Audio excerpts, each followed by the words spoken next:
بھائی قربانی آنے والی ہے، قربانی کا مقصد سمجھنا چاہیے، قربانی کا فلسفہ سمجھنا چاہیے۔ غیر مسلم جیسے اسلام کے بہت سارے احکامات پر اعتراض کرتے ہیں، بالکل اسی طرح وہ مسلمانوں کی قربانی پر بھی بہت زیادہ اعتراضات کرتے ہیں۔ کہتے ہیں یہ کیا ہے؟ میں نے یوٹیوب پہ ایک ویڈیو دیکھی، مینا میں اونٹ کو نہر کیا جا رہا ہے، وہاں تو سینکڑوں اونٹ ہوتے ہیں اور وہ قصائی جو ہے وہ چھورا لے کے ایک ایک کو نہر کر رہے ہیں، وہ لائن لگی ہوئی ہے اونٹوں کی۔ اس پہ جو کمنٹس میں نیچے ہندوؤں کی جو گالیاں ہیں، کہہ رہے تمہیں شرم نہیں آتی ہے جس جانور پہ تم سوار ہوتے ہو اس بھی بیچارے کے ساتھ یہ ظلم کر رہے ہو، یہ زیادتی کر رہے ہو، شرم نہیں آتی تمہیں؟ بھائی تھوڑا سا پانی مل جائے گا ذرا صاف ہو، یہ ہائیڈروجن ڈائی آکسائڈ ہو، ہاں یہ یہاں سے دے دیں فلٹر۔ تو انہوں نے کہا تمہیں شرم نہیں آتی کہ تم جس جانور پہ سوار ہوتے ہو، جو جانور تمہاری اتنی خدمت کرتا ہے، اس کو اتنی بے دردی سے قتل کر رہے ہو؟ یہی اشکالات ان جانوروں پہ کے بارے میں بھی کرتے ہیں کہ یہ ان جانوروں نے ہمارا کیا بگاڑا ہے۔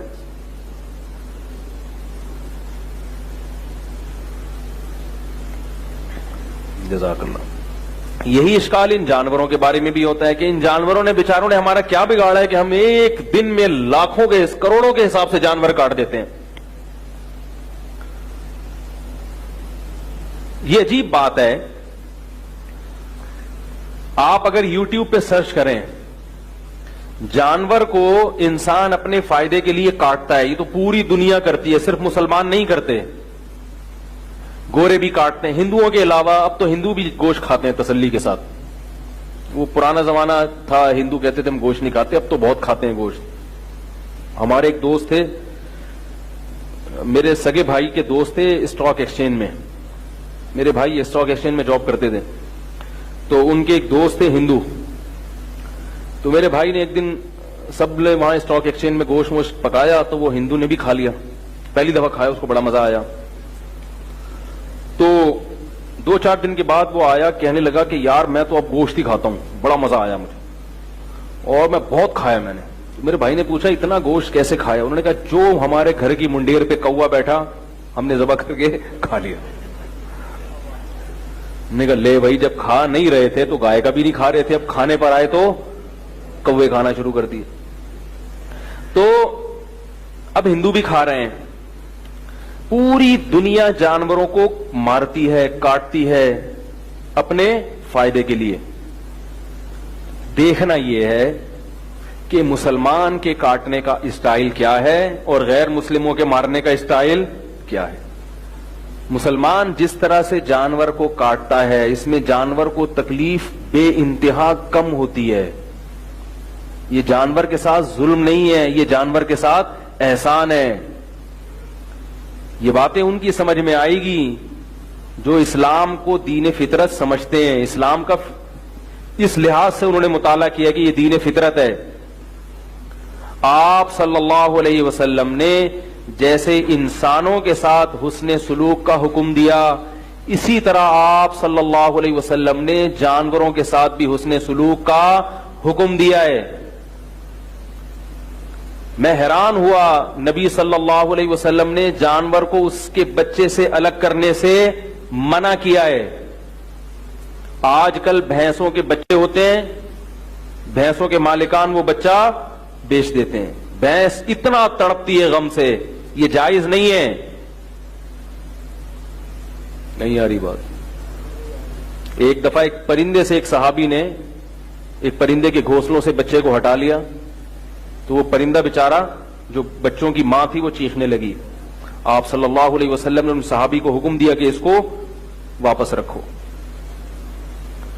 جانوروں کے ساتھ حسن سلوک صرف ہے ہی اسلام میں، اسلام کے علاوہ کہیں بھی جانوروں کے ساتھ آپ کو اچھا سلوک نظر نہیں آئے گا۔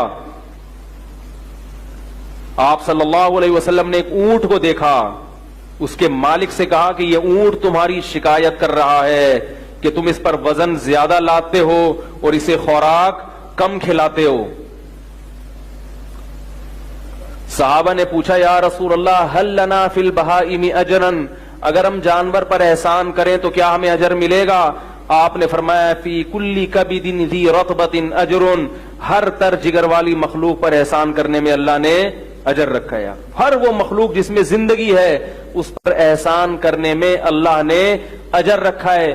رسول اللہ صلی اللہ علیہ وسلم نے ارشاد فرمایا پچھلی امتوں میں ایک شخص نے پیاسے کتے کو پانی پلایا، اسے پیاس لگی تھی، بہت بے چین ہوا، کنویں میں اتر کے پانی پیا، باہر نکل کے دیکھا کہ ایک کتا ہے پیاس کی شدت سے کیچڑ کھا رہا ہے. اس شخص کو ترس آیا کہ جو کنڈیشن تھوڑی دیر پہلے میری تھی وہی کنڈیشن اس کتے کی ہے. وہ نیچے گیا اور اپنے موزے میں پانی بھر کے لایا اور اس کتے کو پلایا. فشکر اللہ لہ فغفر له، اللہ کو اس کا یہ احسان اور یہ عمل پسند آیا، اللہ نے اس کی نیکی کی قدر کی اور اس کی خطاؤں کو معاف کر دیا. آپ صلی اللہ علیہ وسلم نے فرمایا ایک عورت نے ایک بلی سے تنگ آ کے، بلیاں ہوتی ہیں نا کبھی یہ کھا رہی کبھی وہ کھا رہی ہے، اس بلی کو باندھ دیا کہیں درخت سے کسی کھونٹے سے، نہ اسے کھانے دیا اور نہ اسے پینے دیا. وہ بلی بھوک اور پیاس سے تڑپ تڑپ کے بولو بھائی مر گئی. فرمایا اس بنا پر اللہ نے اس عورت کو جہنم کی آگ میں داخل کیا ہے کہ ایک بلی پر ایسا ظلم کیوں کیا. اسلام جانور پہ ظلم کی اجازت بولو نا بھائی نہیں دیتا. انسان تو بہت دور کی چیز ہے، انسانوں کے ساتھ تو حسن سلوک بہت. تو خیر میں یہ عرض کر رہا تھا کہ نبی صلی اللہ علیہ وسلم نے ہر ایسے عمل سے منع کیا جس سے انسانوں کو تکلیف ہو، اسی طرح ایسے عمل سے بھی منع کیا جس سے جانوروں کو تکلیف ہو. اب میں یہ عرض کرتا ہوں اور بہت ساری حدیثیں اس پر کہ جانوروں کو آپ نے کیسے تکلیف سے بچانے کا حکم دیا، جانور پر احسان کرنے کا حکم دیا. کچھ جانور انسان کے لیے نقصان دہ ہیں، ان کو مارنے کا حکم دیا کیونکہ انسان پہلے ہے جانور بعد میں. کچھ جانور انسان، کتے جب زیادہ ہو جائیں تو کتوں کو مارنے کا حکم دیا ہے کیونکہ کتے زیادہ ہو جائیں نا تو پھر ان میں وہ انسان کے لیے چند کتے ہر محلے میں ہونے چاہیے ہر محلے میں تھوڑے سے.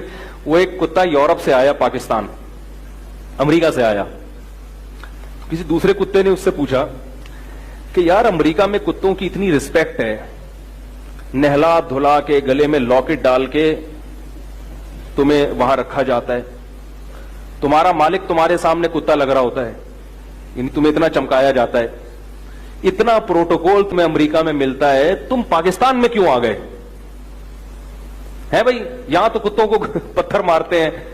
اس نے کہا یار بہت پروٹوکول تھا مگر بھونکنے کی اجازت نہیں تھی.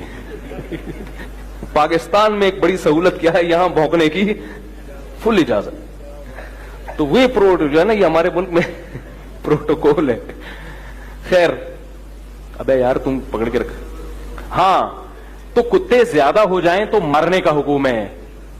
کیوں؟ وہ انسان کو پھر فائدے کے بجائے نقصان پہنچاتے ہیں. کتا اللہ نے بنایا ہمارے فائدے کے لیے کہ ہم اس سے شکار کریں، بکریوں کا ریوڑ اگر کسی کے پاس ہے اس کی حفاظت کرے، گھر میں چور کا خطرہ ہے، ڈاکو کا خطرہ ہے، اس کی حفاظت. اس کے علاوہ کتا پالنا جائز نہیں ہے، کتے کو فیملی ممبر بنانا جائز نہیں ہے. انگریزوں نے تو اس کو گھر میں گٹا کے ابا کو اولڈ ہاؤس میں جمع کرا دیا.